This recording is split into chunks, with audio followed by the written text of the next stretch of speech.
সন্দেশখালী 2024 লোকসভা ভোটের আগে রাজ্যে এই সন্দেশখালী কাণ্ডকে হাতিয়ার করে বিজেপি। এমনকি সন্দেশখালী কাণ্ডের অন্যতম প্রতিবাদী মুখ রেখা পাত্রকে প্রার্থী করে গেরুয়া শিবির।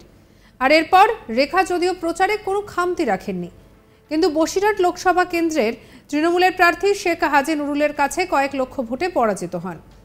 শুধুমাত্র সন্দেশখালী ছাড়া বসিরহাটের বাকি বিধানসভাগুলিতে হেরে যান রেখা। খালি সন্দেশখালীতে রেখা ৮,০০০ ভোটে জয়ী হন। আর এই রেখার সন্দেশখালীতেই এবার একেবারে উলট পুরাণ। তৃণমূলের শক্তগড় সন্দেশখালীতে এবার বিজেপির হাতে আক্রান্ত হওয়ার ঘটনা সামনে চলে এলো। আর এদিকে এত মহিলা তৃণমূল কর্মীকে বিজেপির কয়েকজন লাঠি দিয়ে ব্যাপকভাবে মারধর করে বলে অভিযোগ। কিন্তু কেন এই মারধর?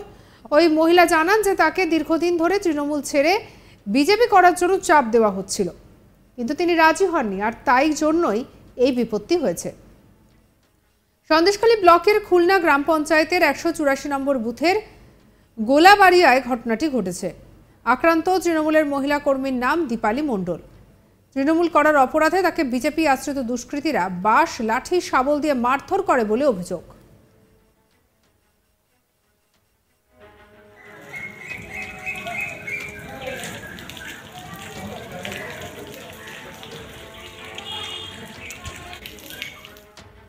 আর এদিকে ঘটনার প্রতিবাদ করায় সন্দেশখালী থানায় লিখিতভাবে অভিযোগ দায়ের করেন দীপালি। ঘটনার তদন্ত শুরু করেছে পুলিশ। কি বলছেন দীপালি বর্মন, শুনবো। ও বিজেপি করছে আর আমরা তৃণমূল করছি, তাই হিংসায় ও মারধর করছে, অত্যাচার করছে আমার পরে। অপর্ণা মণ্ডল। কারা করছে? কোন দল করে?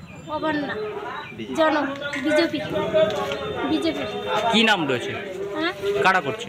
জনক মণ্ডল আর অপর্ণা মণ্ডল। কি বলছে? কি আপনার উপরে কি? আমার বিরুদ্ধে মারধর করছে। ও ধরো বিজেপি পার্টি করছে, আমরা তৃণমূল পার্টি করছি, তাই আমার পরে অত্যাচার করছে, হামলা করছে, মারধর করছে। আমার ভালো চোখে দেখছে না ওরা। অন্যায় কি দিয়ে মেরেছে আপনাকে? লাঠি দিয়ে চুলির মুঠো ধরে লাঠির চর ঘিসি।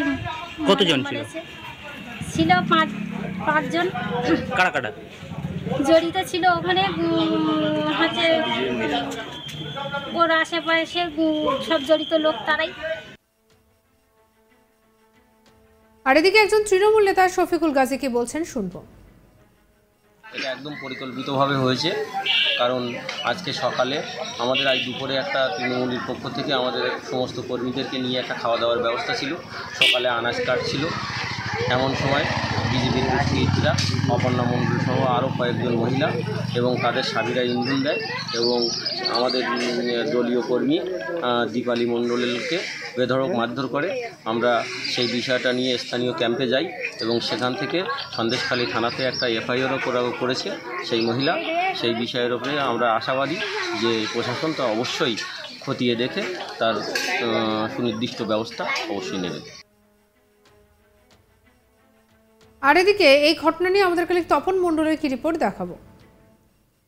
সন্দেশখালী আছে সন্দেশখালীতেই, তবে সন্দেশখালীর মানুষ এবার দেখলো উলটপুরন।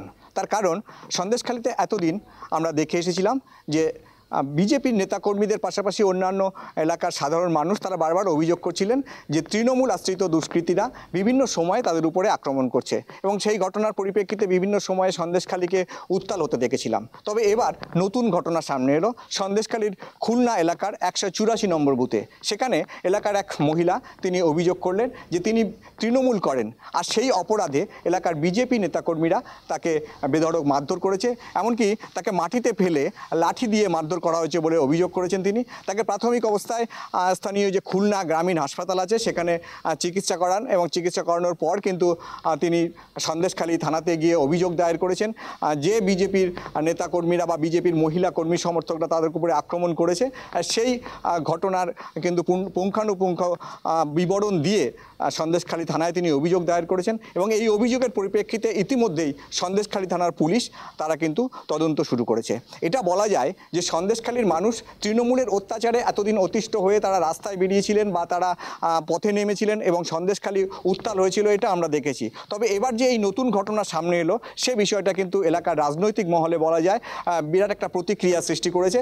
যে লোকসভা ভোট, এই লোকসভা ভোটে সন্দেশখালীতে আমরা দেখেছি যে এলাকার যে বিজেপি যে ভোট, সেই ভোটে কিন্তু বেশ কিছুটা হলেও বিজেপি এগিয়ে রয়েছে এবং সে কারণেই বলা যায় যে এই ধরনের ঘটনা প্রকাশ্যে আসছে বলে তৃণমূলের নেতাকর্মীরা দাবি করছেন। তবে এই যে ঘটনা, অর্থাৎ এলাকার তৃণমূল করেন বলে তার উপরে যে অত্যাচার এবং তার যে অভিযোগ যে বিজেপি মহিলা কর্মীরা তার উপরে আক্রমণ করেছে, এই ঘটনায় কিন্তু রীতিমতো চাঞ্চল্য তৈরি হয়েছে সন্দেশখালীর খুলনা এলাকাতে।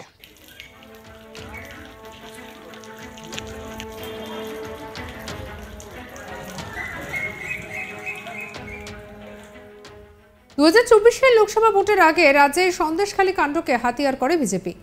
এমনকি সন্দেশখালী কাণ্ডের অন্যতম প্রতিবাদী মুখ রেখা পাত্রকে প্রার্থী করে গেরুয়া শিবির।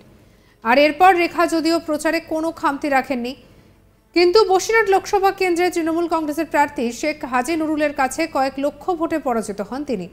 শুধুমাত্র সন্দেশখালী ছাড়া বসিরহাটের বাকি বিধানসভাগুলিতে হেরে যান রেখা। খালি সন্দেশখালীতে রেখা 8000 ভোটে জয়ী হন। এই রেখার সন্দেশখালীতেই এবারে একেবারে উলটপুরাণ। তৃণমূলের শক্তগড় সন্দেশখালীতে এবার বিজেপির হাতে আক্রান্ত হওয়ার ঘটনা সামনে এলো। এক মহিলা তৃণমূল কর্মীকে বিজেপির কয়েকজন লাঠি দিয়ে মারধর করেছে বলে অভিযোগ।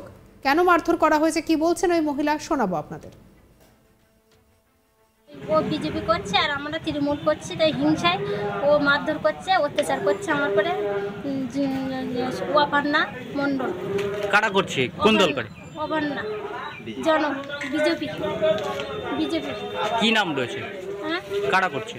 জনক মণ্ডল আর অপর্ণা মণ্ডল। কি বলছে, কি আপনার উপরে কি? আমার বিরুদ্ধে মারধর করছে, ও ধরো বিজেপি পার্টি করছে, আমরা তৃণমূল পার্টি করছি, তাই আমার পরে অত্যাচার করছে, হামলা করছে, মারধর করছে। আমার ভালো চোখে দেখছে না ওরা। কি দিয়ে মেরেছে আপনাকে? লাঠি দিয়ে চুলির মুঠো ধরে লাঠির চড় ঘিসি। কতজন ছিল? ছিল পাঁচজন। কারা জড়িত ছিল ওখানে, হচ্ছে ওর আশেপাশে সব জড়িত লোক তারাই। আর এদিকে তৃণমূল নেতা শফিকুল গাজী কি বলছেন শুনবো।